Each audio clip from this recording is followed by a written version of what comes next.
তোমারে বান্দারে হকি নষ্ট করার থেকে বাঁচাও মোদের, দাও এমন উৎসাহ মোদের ইয়া রাব। আলহামদুলিল্লাহি রাব্বিল আলামিন ওয়াসসালাতু ওয়াসসালামু আলা সাইয়্যিদিল আমবিয়া ওয়াল মুরসালিন, আম্মা বা'দু ফাআউযু বিল্লাহি মিনাশ শাইতানির রাজিম। বিসমিল্লাহির রহমানির রহিম। আসসালাতু ওয়াসসালামু আলাইকা ইয়া রাসূলুল্লাহ ওয়া আলা আলিকা ওয়া আসহাবিকা ইয়া হাবিবাল্লাহ। আসসালাতু ওয়াসসালামু আলাইকা ইয়া নবিয়াল্লাহ ওয়া আলা আলিকা ওয়া আসহাবিকা ইয়া নূরাল্লাহ। মাদানী চ্যানেলের দর্শকবৃন্দ, উপস্থিত হয়েছে রমজানুল মুবারকের রহমত বরকতের সময় একটি মাদানী চ্যানেলের গুরুত্বপূর্ণ অনুষ্ঠান নিয়ে, যার নাম হচ্ছে ইয়া আইয়ুহান নাস, হে লোকেরা। দেশে প্রবাসে যারা যেখান থেকে এই অনুষ্ঠান দেখছেন, আপনাদের সবাইকে জানাই আন্তরিক শুভেচ্ছা, স্বাগতম, খোশামদিদ। প্রিয় দর্শক, এই অনুষ্ঠানের প্রত্যেকটি পর্বে আমরা মহান আল্লাহ তাবারক ওয়া তাআলার পবিত্র কালামুল্লাহ হতে ওই সকল আয়াত তর্জমা শিক্ষা আমরা শুনি, জানি যে আয়াতে কারিমায় মহান আল্লাহ পাক সমগ্র মানব জাতিকে সম্বোধন করেছেন। আসুন আজকেও আমরা একটি আয়াতে কারিমা শুনবো, যে আয়াতে কারিমায় মহান আল্লাহ পাক সমগ্র মানব জাতিকে সম্বোধন করে কি বলছেন। তার পূর্বে প্রিয় নবী, আখরি নবী সাল্লাল্লাহু তাআলা আলাইহি ওয়াসাল্লামের উপর দুরূদে পাক পাঠ করার ফজিলত আমরা শ্রবণ করে নেই। প্রিয় নবী সাল্লাল্লাহু আলাইহি ওয়াসাল্লাম বলেন যে তোমাদের মধ্যে কিয়ামতের দিন আমার সবচাইতে বেশি নিকটবর্তী সে হবে যে দুনিয়ায় আমার উপর অধিক পরিমাণে দুরূদে পাক পাঠ করেছে। সুবহানাল্লাহ, সুবহানাল্লাহ। প্রিয় দর্শক, কিয়ামতের দিন ভয়াবহতার দিন, পেরেশানির দিন, গুনাহ হতে উদ্ধারের দিন। তো সেই দিন যদি নবী পাক আলাইহিস সালাতু ওয়াস সালামের সঙ্গ মিলে যায়, তাহলে নিশ্চয়ই ওই বান্দার আর পেরেশানি থাকবে না। কারা চায় না আখরি নবী আলাইহিস সালাতু ওয়াস সালামের সম্মুখে, প্রিয় নবী সাল্লাল্লাহু আলাইহি ওয়াসাল্লামের নিকটবর্তী হতে? তো প্রিয় নবী আলাইহিস সালাতু ওয়াস সালাম এই হাদিসে পাকে বললেন যে অধিক হারে দুরূদে পাক পাঠকারীদেরকে কাল কিয়ামতের দিন নবী মুহাম্মদ মুস্তাফা সাল্লাল্লাহু আলাইহি ওয়াসাল্লামের সঙ্গ লাভ হবে। আল্লাহ তাআলা আমাদেরকে অধিক হারে নবী পাক সাল্লাল্লাহু আলাইহি ওয়াসাল্লামের প্রতি দুরূদ ও সালাম পাঠ করার তৌফিক দান করুক। আমিন। সাল্লু আলাল হাবিব সাল্লাল্লাহু তাআলা আলা মুহাম্মদ সাল্লাল্লাহু আলাইহি ওয়াসাল্লাম। প্রিয় দর্শক মণ্ডলী, দেখতেই দেখতে মাহে রমজান আমাদের কাছ থেকে বিচ্ছিন্ন হচ্ছে। অনেক ইচ্ছা হচ্ছিল, অনেক আশা ছিল আমাদের মাহে রমজানে আমরা অনেক ইবাদত করব, কিন্তু আসলে প্রিয় দর্শক, এই মাহে রমজান আমাদের অলসতায় কাটিয়ে গিয়েছে। এই মাহে রমজানে আমরা কিছুই করতে পারিনি। দেখতে দেখতে রহমত আমাদের কাছ থেকে বিদায় নিল, মাগফিরাত আমাদের কাছ থেকে বিদায় নিয়ে যাবে।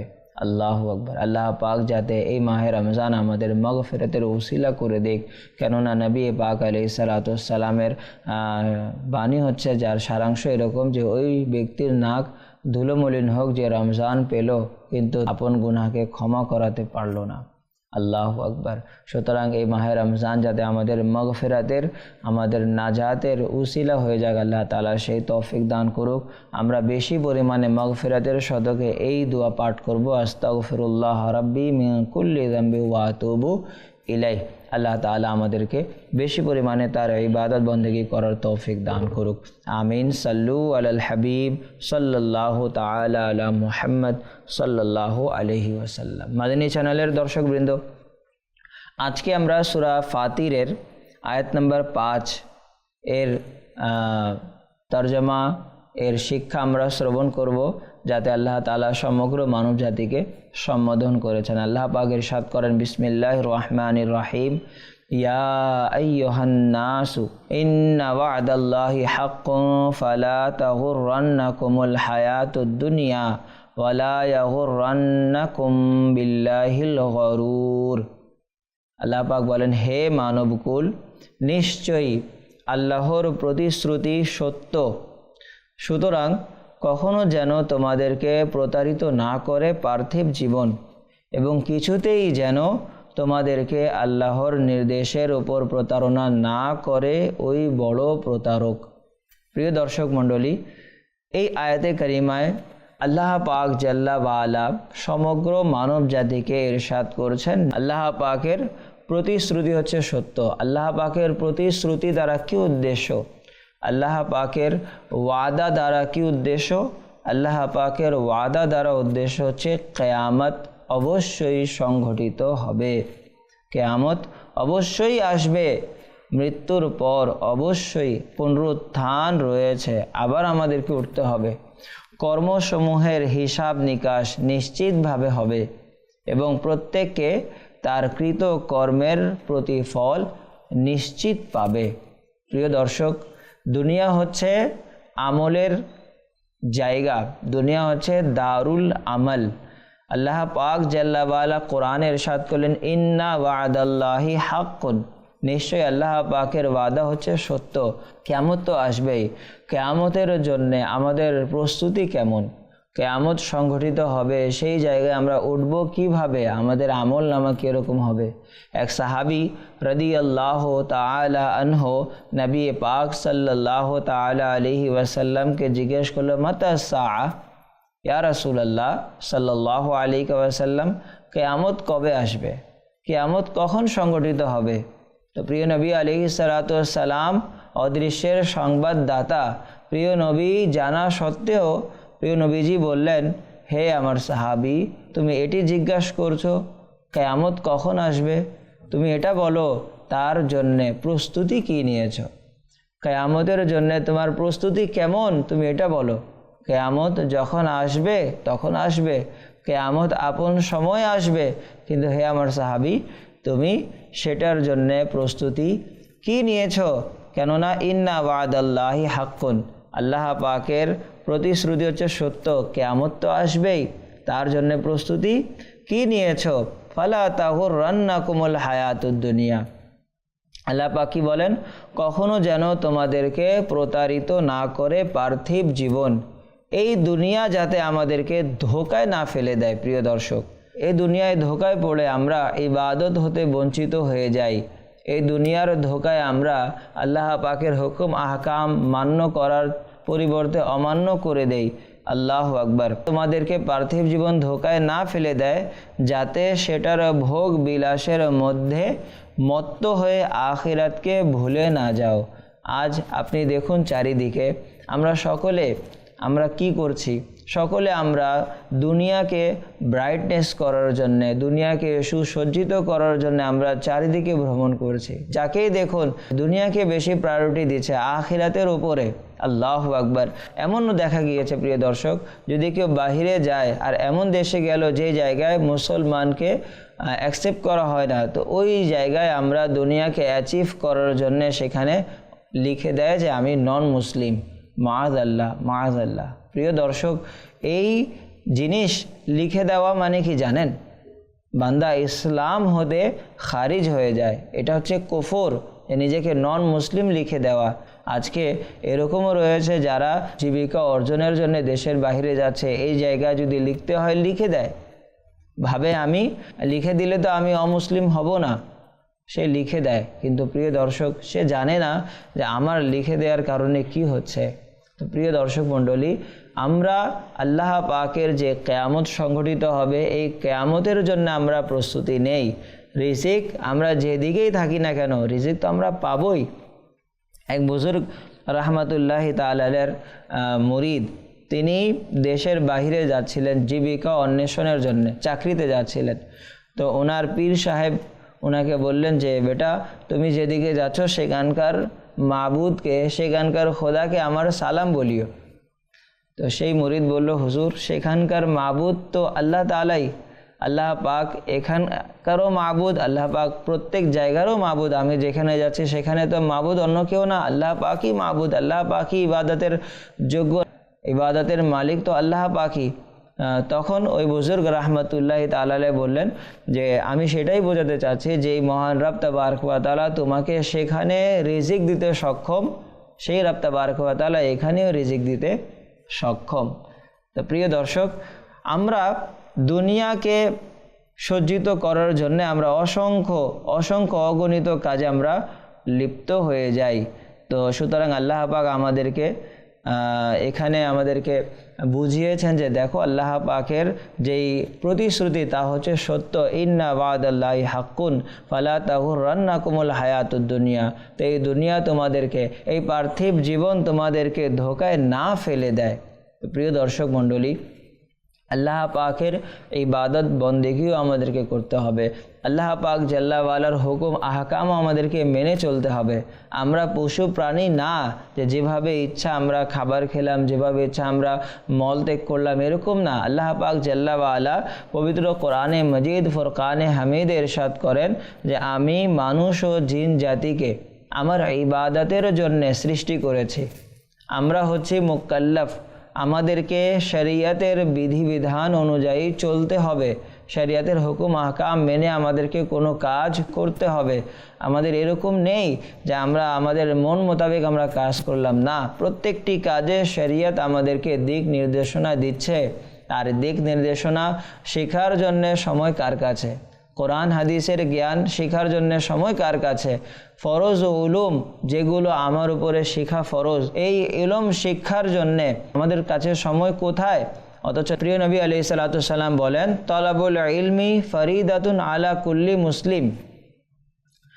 ইলমে দ্বীন অর্জন করা প্রত্যেক মুসলমান নর ও নারীর উপর ফরজ। আজকে আমরা দুনিয়াকে অ্যাচিভ করার জন্য সব কিছুই শিখছি। ইংলিশ শিখতেছি আমরা, অ্যাকাউন্টিং শিখতেছি আমরা, ফিজিক্স শিখতেছি আমরা, কেমিস্ট্রি শিখতেছি আমরা, হায়ার ম্যাথ শিখতেছি আমরা, ডাক্তার হচ্ছে আমরা, ইঞ্জিনিয়ার হচ্ছে আমরা, অনেক কিছু আমরা হচ্ছে। কিন্তু আপনি জিজ্ঞেস করুন, একজন ডাক্তারকে জিজ্ঞেস করুন, আপনি অনেক কিছু পাঠ করেছেন, কোরআনে পাক শিখেছেন কিনা? তো কিছু সংখ্যক এরকমও দেখা যাবে, সকলেই না, এরকমও বান্দা আল্লাহ পাকের আছে যারা ডাক্তার, তারা আল্লাহ পাকের ইবাদতেও খুব বেশি সময় দেয়, তারা কোরআনে পাকের তিলাওয়াতে অনেক সময় দেয়। কিন্তু কিছু কিছু এরকম রয়েছে যারা অনেক কিতাবাদি অধ্যয়ন করেছেন, তিনি দুনিয়ার অনেক বড় বড় পদে আছেন, কিন্তু দেখে দেখে কোরআনও পড়তে পারে না। প্রিয় দর্শক মণ্ডলী, আপনি চিন্তা করুন, আমি সব কিছুই পড়লাম, মহান আল্লাহ পাকের পবিত্র কালাম পড়লাম না, আমি কি কবরের প্রস্তুতি নিলাম, কি হাসরের প্রস্তুতি নিলাম? মহান আল্লাহ পাক যে কোরআনে পাক আমার উপরে শেখা ফরজ করেছেন, আমি কোনো কিতাব বাদ দেইনি, আমি সকল কিতাব আমি পড়েছি, অনেক জ্ঞানের অধিকারী আমি। কিন্তু আফসোসের বিষয়, আজ পর্যন্ত আমি দেখে দেখে সহি শুদ্ধভাবে কোরআনে পাক পাঠ করতে শিখিনি। আল্লাহ আল্লাহ। প্রিয় দর্শক মণ্ডলী, এইভাবে যদি আমাদের দিন অতিবাহিত হয় তো মনে রাখবেন, আমাদের সম্পদ, আমাদের অর্থ, আমাদের জায়গা, আমাদের সম্পত্তি সব কিছুই ছেড়ে আমাদেরকে অন্ধকার কবরে যেতে হবে। আমরা অনেক কিছু কামাই করে নেই, কিন্তু এই কামাই করতে করতে করতে করতে আমরা বৃদ্ধ হয়ে যাই। এই জায়গা জমিন আমরা দেখতে পাবো, কিন্তু সেরকম ভোগ বিলাস আমরা করতে পারবো না, আমাদের সন্তানেরা করবে। এটা নাজায়েজ না, এটা জায়েজ, আপনি করুন, কিন্তু এগুলোর কাজে এত মত্ত না হয়ে যাওয়া যে আমরা আখিরাতকে ভুলে গেলাম, আমরা আখিরাতকে আর সামনে রাখলাম না, আখিরাতের প্রস্তুতি নিলাম না। প্রিয় দর্শক মণ্ডলী, সময় গুরুত্ব আমাদেরকে বুঝতে হবে। মনে রাখবেন, প্রত্যেক দিন যে সকাল হচ্ছে, এই সকাল বলে যে আজকে যদি তোমরা কোনো আমল করো তাহলে আমল করে নাও, কেননা আজকের পরে আমি আর কখনো ফিরে আসবো না। রাত যখন আসে, রাত আমাদেরকে ঘোষণা দেয় যে হে মানব জাতি, হে লোকেরা, আজকে আমার মধ্যে কোনো আমল করলে করে নাও, কেননা আজকের পরে আমি কখনো ফিরে আসবো না। আমরা যে শ্বাস নিচ্ছি, এক নিঃশ্বাস নিলাম, আমরা ফেলে দিলাম, এই নিঃশ্বাস আর আমরা কি কখনো পাবো? কোটি কোটি টাকা দেওয়ার ফলেও আমরা পাবো না। কেন? কারণ এই সময় আল্লাহ পাক আমাদেরকে দিয়েছেন, এতে আমাদেরকে গনিমত মনে করে আল্লাহ পাকের ইবাদত করা, এটা হচ্ছে আমাদের উপরে আবশ্যক। আল্লাহ তাবারক ওয়া তাআলা আমাদেরকে তার হুকুম আহকাম মেনে আমাদেরকে জীবন গঠন করার তৌফিক দান করুক, দুনিয়া আখিরাতে আমাদেরকে সফল কাম করুক। মাহে রমজান আমাদের মাঝে চলমান, এই মাহে রমজানের ওসিলায় আল্লাহ পাক আমাদেরকে জাহান্নাম হতে নাজাত দান করুন। আমিন বিজাহে খাতামিন নবিয়িন সাল্লাল্লাহু আলাইহি ওয়াসাল্লাম। প্রিয় দর্শক মণ্ডলী, সময় হয়েছে আমাদের অনুষ্ঠানে একটি সেগমেন্ট অন্তর্ভুক্ত করা, যার নাম হচ্ছে কাসাসুল কোরআন। সাল্লু আলাল হাবিব সাল্লাল্লাহু তাআলা আলা মুহাম্মদ সাল্লাল্লাহু আলাইহি ওয়াসাল্লাম। প্রিয় দর্শক মণ্ডলী, উপস্থিত হয়েছে কাসাসুল কোরআন সেগমেন্টে। আজকে আমরা পবিত্র কোরআনে মজিদ ফুরকানে হামিদের এমন একটি ঘটনা শুনবো যেই ঘটনায় আল্লাহ পাক জাল্লাওয়ালা পরীক্ষার উপরে পরীক্ষা নিয়েছেন, এক্সামের উপর এক্সাম নিয়েছেন। কার পরীক্ষা নিয়েছেন?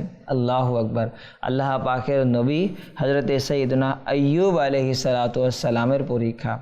কেমন পরীক্ষা ছিল? যেই পরীক্ষা আমাদের উপরে যতগুলো পরীক্ষা আসে সেই পরীক্ষাগুলো আমাদের উপরে সহজ হয়ে যাবে। প্রিয় দর্শক মণ্ডলী, আইয়ুব আলাইহিস সালাতু ওয়াস সালাম আল্লাহ পাকের নবী, আর নবী হয়ে থাকেন গুনাহ হতে নিষ্পাপ, মাসুম আনিল খাতা। তারা কোনো গুনাহই করেনি এবং তারা গুনাহ করতে সক্ষমও না। এরপরেও আল্লাহ পাক জাল্লাওয়ালা নবীদেরও পরীক্ষা নিয়েছেন। আল্লাহু আকবার, পরীক্ষা নিয়ে তাদের পদমর্যাদা বৃদ্ধি করেছেন। আজ আমাদের মাঝেও কোনো পরীক্ষা আসলে আমরা হয়রান হয়ে যাই যে আমি তো কিছু করি না, এরপরে আল্লাহ পাক আমাদেরকে কেন পরীক্ষায় ফেলে দেন। প্রিয় দর্শক, আমরা যদি কিছু নাও করি আমরা কিন্তু গুনাহ হতে নিষ্পাপ না, আমাদের দ্বারা গুনাহ হয়ে যায়।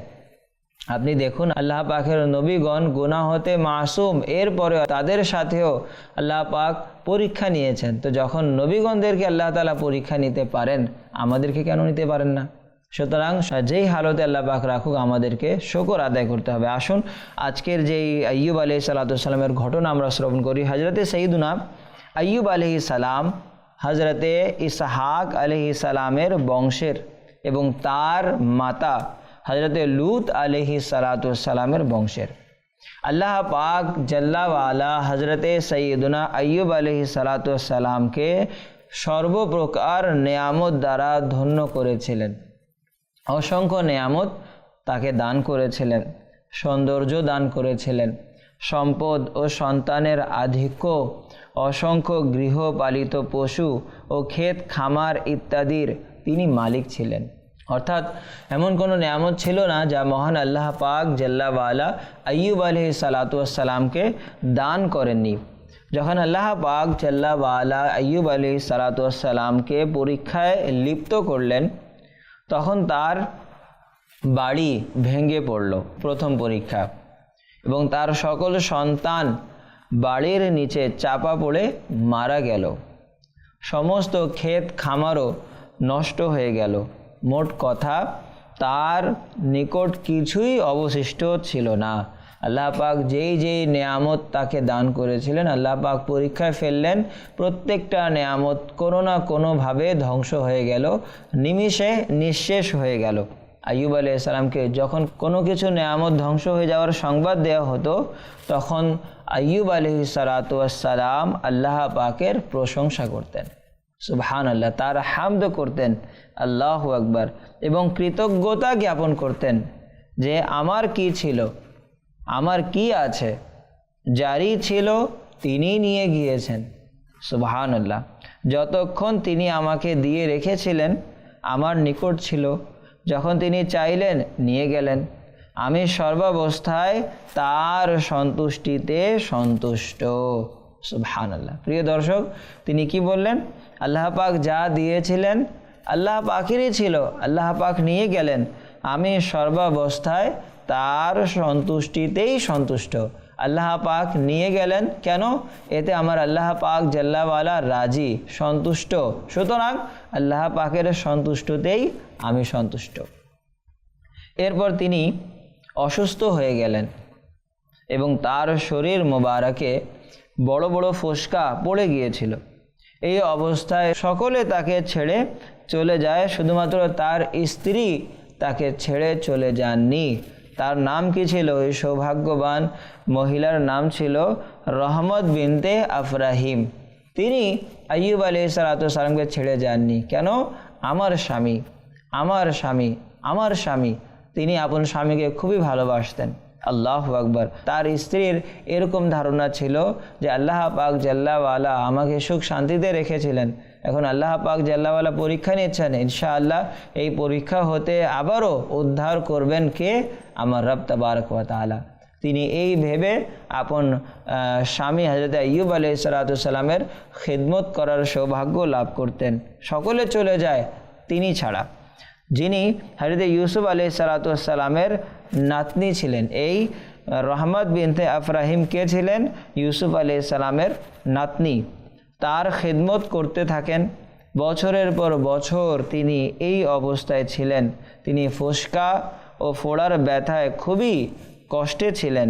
আল্লাহু আকবার, আল্লাহু আকবার। প্রিয় দর্শক, এত কষ্টের পরেও তিনি আল্লাহ পাকের দরবারে কখনো অসন্তুষ্ট হননি, কখনো অকৃতজ্ঞ জ্ঞাপন করেননি।